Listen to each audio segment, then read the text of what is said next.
ఓం శ్రీ మాత్రే నమః.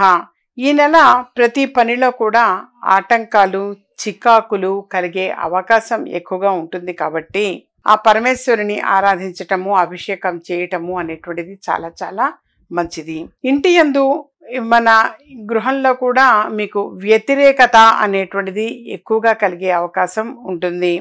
కొంచెం ఓర్పు, సహనము అనేటువంటిది అవసరము. వివాదాస్పద వ్యాఖ్యలు అనేటువంటిది వినకపోవటం మంచిది. ధనం విషయంలో తగిన జాగ్రత్తలు వహించటం కూడా అవసరము.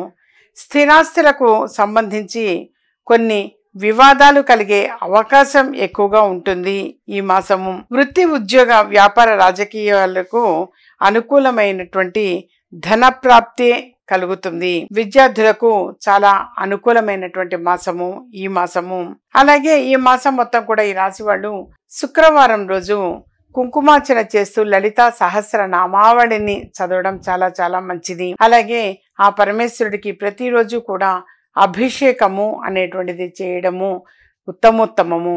దీనివల్ల ఆర్థిక పరంగా కావచ్చు, మానసికంగా కావచ్చు, మీకు కలిసి వచ్చే అవకాశం ఎక్కువ ఉంటుంది. ప్రశాంతత అనేది కూడా చేకూరుతుంది.